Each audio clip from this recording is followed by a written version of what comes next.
Samiri mengembara ke seluruh dunia. Dia sampai ke segitiga Bermuda, sebuah area lepas pantai Samudra Atlantika yang menghubungkan 3 titik.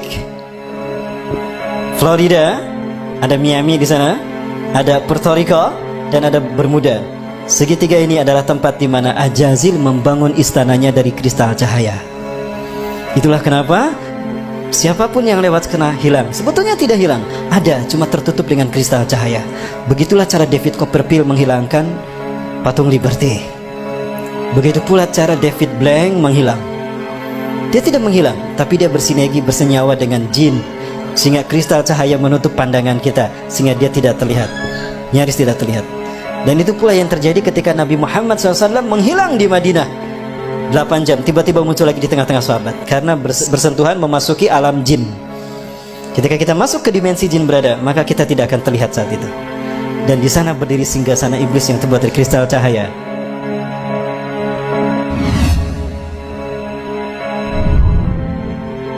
Mereka bergerak menguasai dunia dalam 3 ranah: simbol, ritual, dan arsitektur. 3 ranah ini mereka sentuh. Kata kunci kita, api dan matahari. Ya, tadi dikatakan, karena engkau telah menghukum aku tersesat, aku akan sesatkan manusia dari jalanmu yang lurus, dari Shiratal Mustaqim. Artinya akan ada sosok lain yang disembah selain kau. Itu adalah dewa matahari, dan dia berhasil. Di zaman Nabi Ibrahim, dia menjadikan Raja Namrud sebagai dewa matahari. Betul? Lihat Nabi Ibrahim. Oh, ini bintang Tuhanku. Begitu menghilang, oh bukan. Oh, ini bulan besar. Ini Tuhanku. Oh, bulan, bukan. Berarti bulan bukan Tuhan. Oh, ini matahari lebih besar, tapi matahari pun tenggelam. Oh, berarti bukan Tuhan. Itu apa maksudnya? Nabi Ibrahim untuk menunjukkan kalau bulan, bintang, dan matahari bukan Tuhan. Itu hanya benda langit, tanda kekuasaan Allah. Allah lah Tuhan kita. Artinya konsep penyembahan kepada Tuhan sebagai dewa matahari sudah ada sejak zaman Nabi Ibrahim. Berhasil Ajazil. Persia, Iran, ya, kaum Zoroaster menyembah dewa matahari. Raja yang mereka sembah adalah dewa matahari, Ahura Mazda. Penyebar pemuka agama Zoroaster disebut Magi. Cara mereka mendakwahkan Zoroaster, Magi ini dengan cara sihir, magic. Ke dalam bahasa Arab menggunakan sin, jadi majusi. Maka ketika mereka merayakan hari besar mereka, mereka selalu menyalakan mercon. Maka ketika umat Islam merayakan pergantian tahun baru Masehi, saat itu mereka disesatkan 3 agama. Ingat, tahun Masehi dibuat oleh seorang biarawan Katolik, Dionysius Exiguus. Dia adalah biarawan Katolik yang ditugaskan oleh Vatikan untuk membuat penanggalan Masehi yang titik tolaknya Natal. Maka dibuatkanlah penanggalan tahun Masehi yang diberi nama kemudian Anno Domini. Tahu apa arti Anno Domini? Tahun Anno Domini artinya tahun Tuhan kita. Kita Romawi. Siapa Tuhan Romawi? Yesus Kristus. Berarti tahun Anno Domini adalah tahun Yesus Kristus. Lalu dirayakan pergantian tahunnya oleh umat Islam. Apakah umat Islam tidak murtad? Satu, ketika umat Islam euforia merayakan pergantian tahun Masehi, saat itu mereka itiba kepada kaum Nasrani. Lalu mereka merayakan dengan meniup trompet. Lihat Yahudi, mereka merayakan hari besar mereka dengan meniup trompet. Betul? Saat itu pun Yahudi diikuti oleh kaum muslimin. Dan kemudian mereka merayakan Merson. Maka di saat itulah mereka lengkap sekali, disesatkan 3 agama. Yahudi tiup trompet, Nasrani menyambut tahun baru, Majusi merayakan menyalakan Merson. Ada yang ikutan syahadat lagi. Baik, saya perjelas. Yunani, negara penyembah dewa matahari. Dan dewa matahari mereka namakan Helios. Bahkan mereka membuat Heliopolis, kota dewa matahari.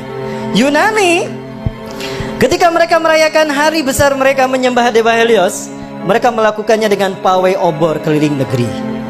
Pawai obor keliling negeri. Dan puncaknya di Bukit Olympus, di sebuah lampangan besar, mereka menyalakan obor raksasa. Dinyalakanlah obor besar tadi. Obor besar, selama obor besar itu menyala di Bukit Olympus, kaum paganis Yunani mereka merayakan penyembahan dewa Helios dengan melakukan berbagai macam atraksi. Ritual ini sampai hari ini dipertahankan, dan itu bernama Olimpiade.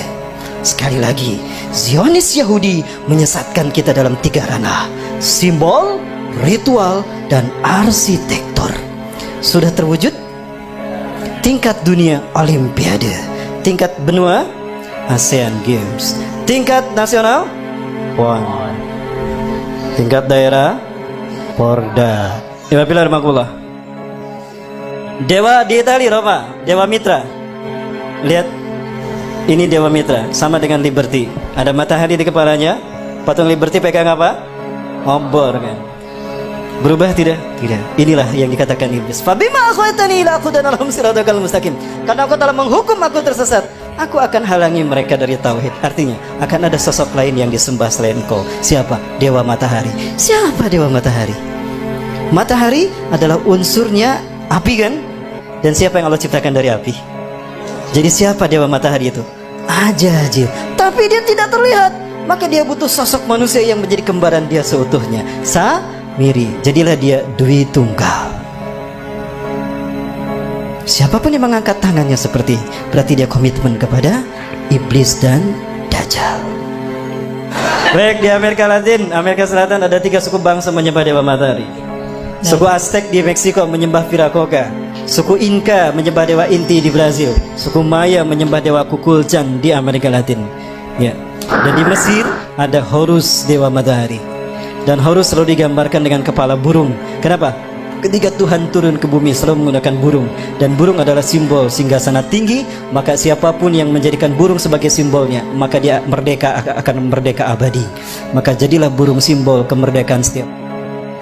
Kebetulan atau sesuatu yang sudah direncanakan? Apakah ini hanya begitu saja kebetulan? Bukankah iblis sudah berkata, aku akan sesatkan mereka dari jalanmu yang lurus, dari tauhid. Segitiga satu mata. Ingat?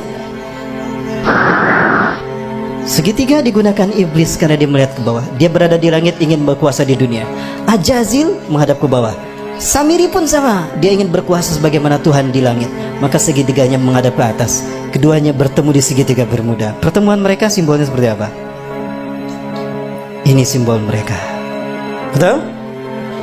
Dari sinilah filosofi pertemuan iblis dan Dajjal, yang kalau disimbolkan dengan tangan seperti ini. Dan ini angka 11. Dan kembar, itulah WTC 911. Menggeser nama keberadaan Tuhan. Kecelakaan, call 911, call 911. Tuhannya hilang. Musibah, call 911. 911 yang disebut Tuhannya hilang. Keberadaan Tuhan digeser. Yang pertama disebut manusia ketika terjadi musibah kecelakaan. 911. 9 tambah 11 berapa? 11. 9 tambah 1 10. 10 tambah 1 11. Itu simbol pertemuan iblis dan Dajjal yang mengaku maha tinggi. Dan itulah WTC. Dan WTC dihancurkan di titik balik pertama di milenium ketiga. Milenium ketiga itulah yang disebut dengan Y2K. Kepada dunia latah, bahkan negara Arab termasuk Indonesia, kami siap menyambut Y2K. Betul? Di tahun 2000 tuh, we are ready to visit Y2 km. Padahal Y2K syarat berbau muatan ideologis. Y2K bagi orang Kristen adalah singkatan dari Year of the Jesus Kingdom. Dan Y2K bagi Yahudi adalah Year of the Jewish Kingdom. Artinya 1000 tahun terakhir sebelum hari kiamat. Itu adalah tahun bagi berdirinya singgasana Tuhan di muka bumi. Cirinya apabila sapi berwarna merah sudah lahir. Sudah lahir belum? Berarti Tuhan yang mereka tunggu-tunggu akan tiba. Allahu Akbar. Sebentar lagi Dajjal sudah muncul. Disinilah iblis dan Dajjal bertemu. Dan mereka membuat kesepakatan. Inilah kesepakatan yang mereka buat. 1. Kita hancurkan Islam dan kaum muslimin, karena hanya Islam yang menghalangi kita. Maka apapun caranya, Islam dan umat Islam harus dimusnahkan. Yang kedua, kita berjuang kepada manusia untuk menunjukkan kalau Tuhan telah salah pilih. Tuhan telah berbuat salah. Begitu kan? Ini filosofi siapa kalau bukan filosofi Ajazil? Ya, maka dendamnya kepada umat Islam. Sekarang mereka bersatu dendam sama umat Islam. Ketika Samiri mengembara ke seluruh dunia, dia sampai ke segitiga Bermuda, sebuah area lepas pantai Samudra Atlantika yang menghubungkan 3 titik. Florida, ada Miami di sana, ada Puerto Rico, dan ada Bermuda. Segitiga ini adalah tempat di mana Ajazil membangun istananya dari kristal cahaya. Itulah kenapa Siapapun yang lewat kena hilang. Sebetulnya tidak hilang, ada, cuma tertutup dengan kristal cahaya. Begitulah cara David Copperfield menghilangkan patung Liberty. Begitu pula cara David Blank menghilang. Dia tidak menghilang, tapi dia bersinergi, bersenyawa dengan jin, sehingga kristal cahaya menutup pandangan kita, sehingga dia tidak terlihat, nyaris tidak terlihat. Dan itu pula yang terjadi ketika Nabi Muhammad SAW menghilang di Madinah 8 jam, tiba-tiba muncul lagi di tengah-tengah sahabat, karena bersentuhan memasuki alam jin. Ketika kita masuk ke dimensi jin berada, maka kita tidak akan terlihat saat itu. Dan di sana berdiri singgasana iblis yang terbuat dari kristal cahaya. Nah, di pertemuan itu Ajajil sangat gembira ketika Samiri datang. Come here Sam, come here Sam. Samiri, Ajajil selalu memanggil seseorang dengan satu suku kata pertama. Come here Sam, come here Sam. Kemari Sam, kemari Sam. Apa kata Ajajil? Di hadapan pengikutnya Ajajil berkata, hari ini adalah hari yang aku tunggu-tunggu sejak Allah menurunkan aku dari surga ke dunia, di mana aku dipertemukan dengan saudara kembarku. Panggillah dia oleh kalian sebagai Paman Sam. Nyambung tidak? Nyambung dengan Amerika. Inilah jawaban kenapa Amerika menjadi negara superpower, kenapa dia intervensi urusan negara orang lain, dan kenapa dunia seolah takut tidak mau menghukum Amerika dan Israel. Karena Amerika adalah negara bentukan Dajjal. Saya yakin demi Allah.